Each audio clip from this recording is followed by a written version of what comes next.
Bienvenue dans cette nouvelle session liée au scénario de rappel. Donc ça, c'est une mise à jour qu'on vient de mettre en place dans Prospeneo.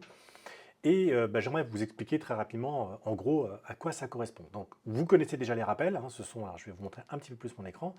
Des rappels, ce sont des actions que vous programmez dans le futur. Vous avez déjà utilisé des rappels, j'imagine, avec des applications comme Google. Et donc là, le principe, c'est que vous allez voir que dans les rappels, vous avez différents types de rappels, différents canaux de communication liés à des rappels. Je vous donne un exemple très simple. Vous pouvez aujourd'hui, par exemple sur Google, faire des rappels qui sont des rappels de type mémo, post-it.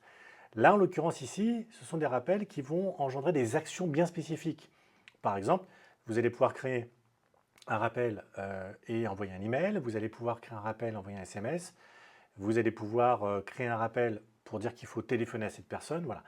Donc, le principe du rappel, il est tel que vous le connaissez, sauf que derrière, on incrémente des actions qui vont être automatisées. Alors ça, c'est extrêmement pratique, vous allez voir, parce que un scénario de rappel, c'est ni plus ni moins qu'un ensemble de rappels que vous allez pouvoir enregistrer. Je vais vous donner un contexte très très simple. Et là, je vais vous montrer mon écran.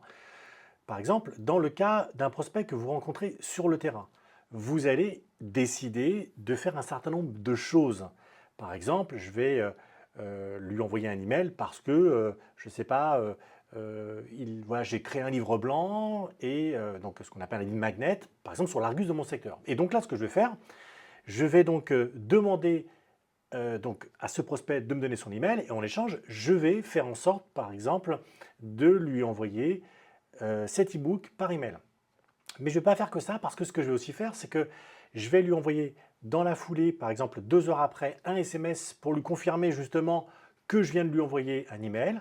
Je peux potentiellement un jour après lui envoyer un autre email, 2 jours après, comme ici dans mon exemple, lui envoyer encore un autre email ou un appel téléphonique. Et vous allez voir que ça, je peux l'appliquer sur énormément de sujets. Par exemple, imaginons que vous fassiez aujourd'hui un suivi d'un R2 en estimation. Vous avez différents R2. Il y a des gens qui ont besoin d'estimation avec des projets à long terme. Imaginons que vous avez un projet à 1 an et c'est souvent fastidieux de les suivre, en tout cas de garder le contact avec eux, sans être non plus trop omniprésent dans la relance. Okay, donc là, ce que vous allez faire, c'est que vous allez imaginer, pour tous les R2 qui sont sur du long terme, vous allez imaginer un certain nombre de rappels. Alors bien sûr, dans mon exemple, j'ai fait un copier-coller, mais vous allez voir que ici, oui, j'ai mis par exemple là donc un premier email qui est sur la remise par exemple suite au R2. Je peux très bien par exemple envoyer un SMS dans la foulée et je peux par exemple envoyer là un email, non pas par exemple dans un jour, mais je vais l'envoyer par exemple au bout d'un mois. Donc là je vais marquer un mois, toc. Alors là j'ai fait une petite bêtise, je vais l'enlever, je vais marquer donc un mois. Voilà. Donc là, je marque un mois. Ensuite, je décide un mois plus tard de refaire une autre action. Donc pareil, je vais remettre encore un mois ici. Je vais peut-être dans un mois et demi après, je vais faire un petit appel téléphonique. Pourquoi? Parce que je ne suis pas sûr qu'ils aient bien reçu voilà, tous mes emails et donc je vais décider. Donc vous voyez ici, j'ai créé un scénario qui va être spécifique. Alors bien sûr, ça c'est un exemple que je vous donne et ça va, vous allez créer vos scénarios bien sûr en fonction du contexte, de la situation, dans la location où vous êtes, en fonction de la typologie de personnes que vous avez en face de vous. Mais voilà, dans cet exemple, vous voyez que soit un R2 sur du long terme, je vais envoyer un email pour le remercier. Je vais ensuite envoyer un SMS quelques heures plus tard pour dire voilà, je vous ai bien envoyé un email, je ne sais pas, peut-être que vous lui avez donné quelque chose en plus. Voilà. Un mois plus tard, vous faites un email numéro 2. Un mois plus tard, vous faites un email numéro 3. Là, vous allez donc construire vos emails. C'est-à-dire que vous allez déjà définir ce que vous allez écrire dedans. Okay, et un mois et demi plus tard, vous faites un appel téléphonique, etc. etc. En gros, il n'y a pas de limite dans votre scénario puisque, bien sûr, celui-ci va correspondre à ce que vous voulez obtenir en fonction du contexte et de la personne. Mais vous voyez qu'on peut aussi aller plus loin parce que dans mon cas ici, j'ai un scénario sur un suivi propriétaire, mais ancien propriétaire. Donc là, c'est quelque chose qui peut durer extrêmement longtemps, puisque là, en l'occurrence, dans mon scénario, je peux avoir un suivi qui peut durer 3, 4 ans, 5 ans. Imaginons que la moyenne, par exemple, de vente de pleine propriété, c'est 7 ans. On peut imaginer que je fasse un scénario qui dure 7 ans. Alors bien sûr, vous n'allez pas lui envoyer des emails tous les mois pendant 7 ans, mais vous pouvez en tout cas faire en sorte de pouvoir varier l'email, le SMS et l'appel téléphonique. Et vous allez voir qu'en faisant ça, vous allez pouvoir garder un contact régulièrement avec ces personnes et remporter des mandats que vous n'auriez peut-être pas eu parce que de fil en aiguille, ça, plus ça en tâche, en gros, on est un peu perdu.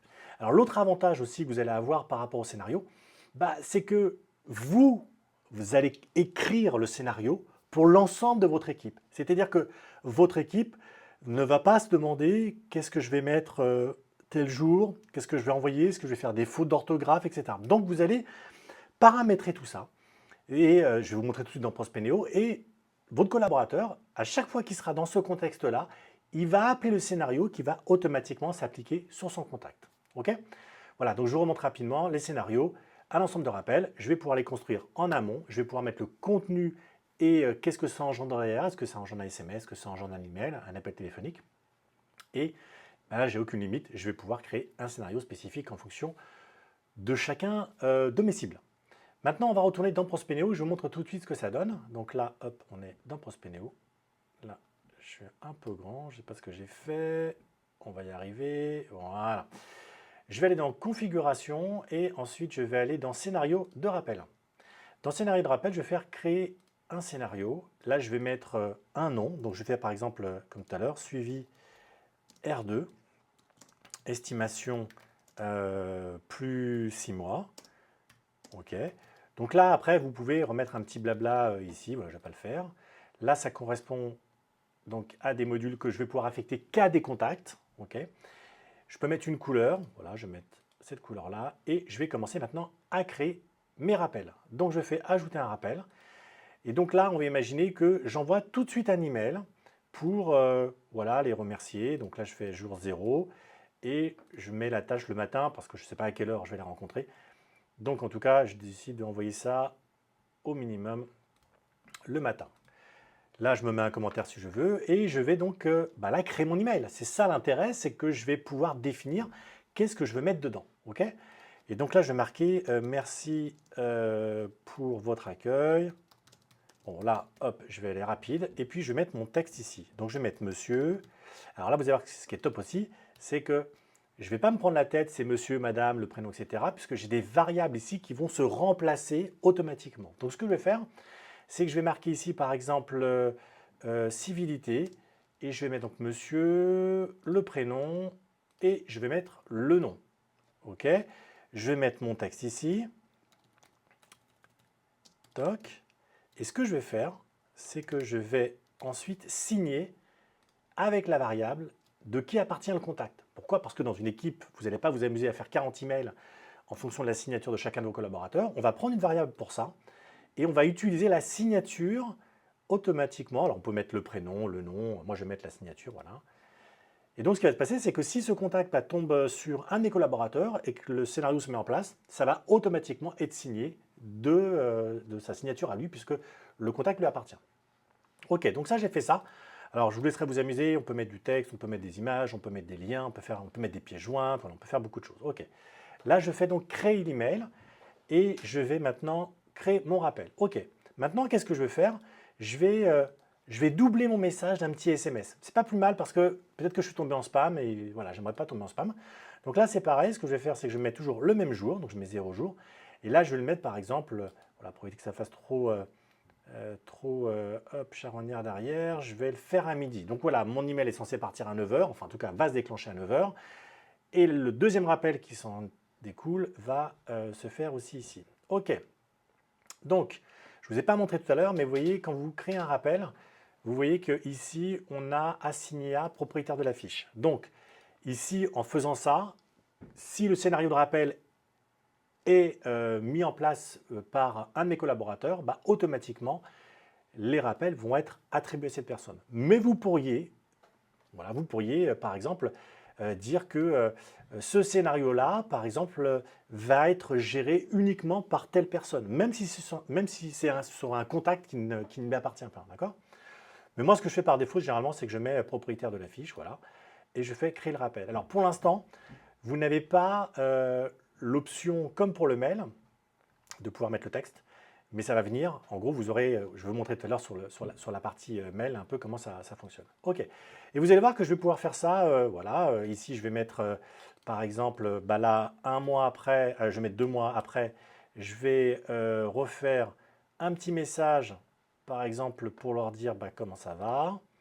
Je vais marquer ici, donc, message, comment, voilà, ça va. OK. Je vais remettre mon texte comme tout à l'heure et je vais créer mon email.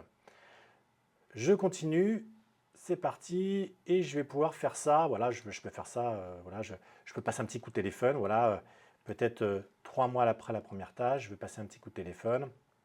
Je vais me le programmer à partir de 9 h du matin. Comme ça, voilà, je sais que ça va apparaître.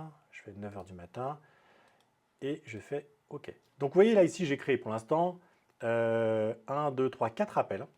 Et je vais faire créer le scénario de rappel. Hop, je fais créer. Voilà. Donc, on va retourner dessus rapidement. Il s'appelle suivi R estimation. Maintenant, qu'est-ce qui va se passer? Je vais aller sur mes contacts. Je prends voilà, n'importe quel contact, on s'en fout. Je vais prendre celui-là. Attendez, je vais réduire un tout petit peu mon écran parce que je vois que je suis. Voilà. Sur cette partie-là. Donc, maintenant, ce qu'on va faire, c'est qu'on va réduire cette partie-là et on va prendre ici ce contact-là. OK. Dans ce contact, qu'est-ce que je vais faire? Je vais aller maintenant dans mes rappels. Dans mes rappels, alors oui que j'en ai déjà un qui a été mis d'ailleurs, ce que je vais faire, c'est que je vais, ce que je vais faire, c'est que je vais l'annuler et je vais en mettre un autre. Voilà. Donc, je vais ici et là, je vais soit ajouter un rappel manuel, soit ajouter un scénario. Moi, dans mon cas, je vais ajouter donc un scénario et je vais bien prendre suivi, estimation à plus de 6 mois. C'est super. Voilà, donc là, il me dit, bah voilà, ça correspond à 4 rappels. Il y en a un qui se fait maintenant, il y a un SMS aussi dans la foulée, il y en aura un dans 2 mois et un 3 mois après le premier. OK, je vais continuer. Et là, il va demander, OK, tu veux que ça commence quand? Bah moi, je veux que ça commence maintenant. Je fais ajouter le scénario. OK, vous voyez, en quelques secondes, bah, mon scénario, il s'est mis en place. Et bah, concrètement, vous voyez, j'ai aujourd'hui un email à envoyer, j'ai un SMS de confirmation aussi, etc. Maintenant, voyons voir un petit peu dans la vie de tous les jours comment ça fonctionne. Comment ça fonctionne, c'est que quand vous allez arriver sur votre page d'accueil ici, vous voyez qu'ici, vous avez des tâches avec de la couleur. Et ça veut dire concrètement que c'est des tâches que vous avez à faire aujourd'hui. Donc, c'est assez simple. Là, si par exemple, je vois que j'ai un email à faire, je ne me pose pas de questions, je clique ici et il me ramène automatiquement sur les tâches que j'ai à faire aujourd'hui. D'accord? Là, il suffit après de cliquer sur le nom et je sais que par exemple, vous voyez, ici, j'ai une tâche à réaliser. Mais revenons sur notre contact de tout à l'heure, qui était donc test. Et vous voyez que ici, dans les rappels, j'ai bien donc mon scénario avec un ensemble de rappels. Logiquement, qu'est-ce que je vais faire maintenant? C'est que je vais traiter mon rappel. Donc, je vais cliquer ici, je traite mon rappel. Et vous voyez qu'on retrouve le fameux email qu'on a déjà paramétré. Donc, pour ça, ça va être assez simple. Je vais, moi, modifier mes éléments. Et voilà, si je le souhaite modifier l'expéditeur, je peux modifier l'expéditeur. Ici, par exemple, voilà, Frédéric, arrobase, voilà. Si je veux modifier le texte, je peux aussi modifier mon texte. Ce qui est bien, c'est qu'en modifiant le texte ici, ça ne modifie pas le modèle d'origine. Vous pourriez tout à fait l'adapter, rajouter une petite touche personnelle, mais ça ne casse pas le modèle d'origine. Et vous faites envoyer l'email. Et quand vous allez faire envoyer l'email, ça va automatiquement clôturer le rappel.